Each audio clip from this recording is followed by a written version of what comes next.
পেঁয়াজ কলি ও মাছ। এভারগ্রিন 757 চ্যানেলে আপনাদের স্বাগত। আজ পেঁয়াজ কলি মাছ দিয়ে রান্না করব। ভিডিওটা সম্পূর্ণটা দেখার জন্য অনুরোধ রইল। Please like, share and subscribe.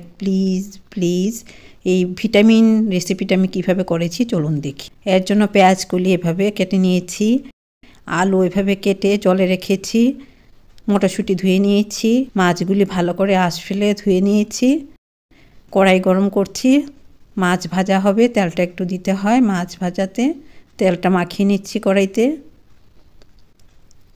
এখন গরম কড়াইতে মাছ দিয়ে দিলাম। মাছগুলি উল্টিয়ে পাল্টিয়ে হালকা ভাজা করব। হালকা ভাজা করে নিচ্ছি। কড়াইতে এভাবে লেগে গেছে, কড়াইতে লেগে যাওয়াতে কোনো অসুবিধা নেই, খুন্তি দিয়ে পরিষ্কার করে নিচ্ছি। আর এগুলি তো ভেঙেই নেব, মাছগুলি কাটা ছাড়িয়ে নেব। এইভাবে সবগুলি ভাজা করেছি। কড়াই গরম করে কড়াইতে তেল দিলাম অল্প পরিমাণে, তেলটা মাখিয়ে নিচ্ছি। তেলটা গরম হবে, আলু দিয়ে দিলাম জল ঝরিয়ে, ভালো করে ধুয়েছি, তারপর জল ঝরিয়ে দিয়েছি। নুন দিয়েছি, হলুদ দেব না, হলুদ দিলে কড়াইতে লেগে যাবে। হলুদ ছাড়া নুনটা দিয়ে আলু ভাজা করে নেব। এভাবে ছড়িয়ে দিয়েছি কড়াইতে, তাহলে তাড়াতাড়ি ভাজা হবে। এরপর আলুর মধ্যে মটরশুঁটি দিয়ে দিলাম, মটরশুঁটি দিয়েছি, নুন দিয়েছি। নুনটা মিশিয়ে নিচ্ছি আলু মটরশুঁটির সাথে।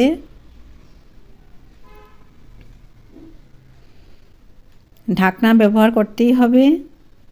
মাছগুলি কাটা ছাড়িয়ে নিচ্ছি এভাবে। পেটির টুকরো কাটা অল্পই থাকে, তবুও বাচ্চারা খাবে, দেখে নিতে হবে। এভাবে করে কাটা ছাড়িয়ে নিচ্ছি। আর এই যে বড় বড় কাটাগুলি, এগুলিও ফেলে দেব। ভালো করে বেছে নেব এই যে কাটাগুলি। এদিকে আলু আর মটরশুঁটি ভাজা হচ্ছে, সেদ্ধও হচ্ছে। মটরশুঁটি খাওয়া কিন্তু খুবই ভালো, সুস্থ মানুষরা মটরশুঁটি খাবেন। মাছের কাটা ছাড়িয়ে নেওয়া হয়ে গেছে। এগুলি কাতল মাছ। এদিকে আলু আর মটরশুঁটিটা মোটামুটি সেদ্ধ হয়ে গেছে, দেখে নিলাম আলুটা সেদ্ধ হয়েছে, আরও সেদ্ধ হবে। অল্প তেলে রান্না। কাঁচা লঙ্কা কুচি দিয়ে দিলাম, একটু ঝাল হলে ভালো লাগবে, কারণ পেঁয়াজ কলিগুলি তো মিষ্টি থাকে, এর জন্য একটু ঝাল দিলে ভালো। আর বাচ্চারা খেলে ঝাল অল্প দিলেই হয়। আর এই যে পেঁয়াজ কলিগুলি দিয়ে দিলাম, পেঁয়াজ কলি দিয়েছি, এই পরিমাণে নুন দিচ্ছি পেঁয়াজ কলির পরিমাণ অনুযায়ী। এরকম একটা ইউনিক রেসিপি রান্না করে দেখুন, বাচ্চারা খেয়ে খুশি হবে, বয়স্করাও খেতে পারবে। খুব অল্প তেলে রান্না হচ্ছে। মাছ ভাজাতেই তেল লেগেছে, আর বাকিটা কিন্তু আমি তেল এত দেইনি। ঢাকনাটা দিতেই হবে। কিছুক্ষণ পর পর নাড়াচাড়া করতে হবে, আর ফ্লেমটা কিন্তু আমি লোতে রেখেছি। পেঁয়াজ কলিগুলি দেখো আস্তে আস্তে মজে যাচ্ছে, আর এই যে ফ্লেমটা, এই ফ্লেমে কিন্তু রান্না করতে হবে। এভাবে লো ফ্লেম থাকলেই রান্নাটা ভালো হবে। ঢাকনাটা দিতেই হবে। দেখো আস্তে আস্তে সেদ্ধ হয়ে গেছে, মটরশুঁটিও সেদ্ধ হয়েছে, আলু সেদ্ধ হয়েছে। কাতল মাছ হালকা ভাজা করে কাটা ছাড়িয়ে নিয়েছি, এগুলি এখন এখানে দিয়ে দিচ্ছি। এখন মাছটা কিন্তু এখানে আরও ভাজা হবে এগুলির সাথে। ফ্লেমটা লো থাকবে, আর ভালো করে নাড়াচাড়া করতে হবে মাছগুলি যাতে ভালো ভাজা হয়। কারণ আমি হালকা ভাজা করেছিলাম, কাটা ছাড়িয়ে নেব, এর জন্য হালকা ভাজা করলে কাটা ছাড়াতে সুবিধা হয়। এইভাবে মাছ মিশিয়ে নিচ্ছি পেঁয়াজ কলির সাথে।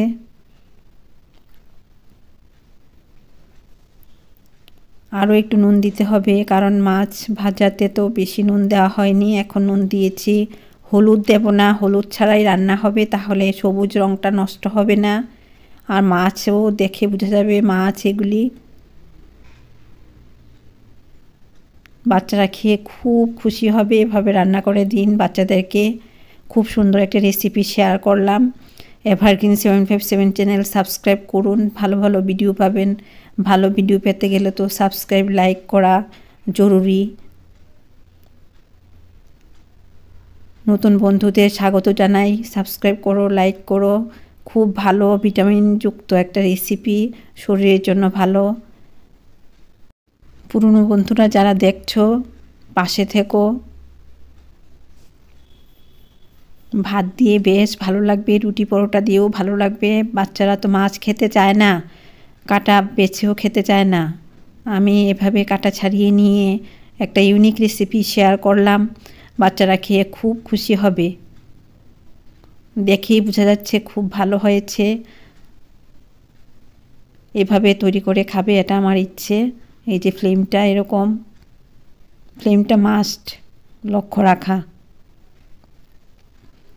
এই যে মাছগুলি সুন্দর ভাজা হয়ে গেছে এখানে, খুব দারুণ। এভাবে থাকবে কিছুক্ষণ। তোমরা ভালো থাকো, ধন্যবাদ।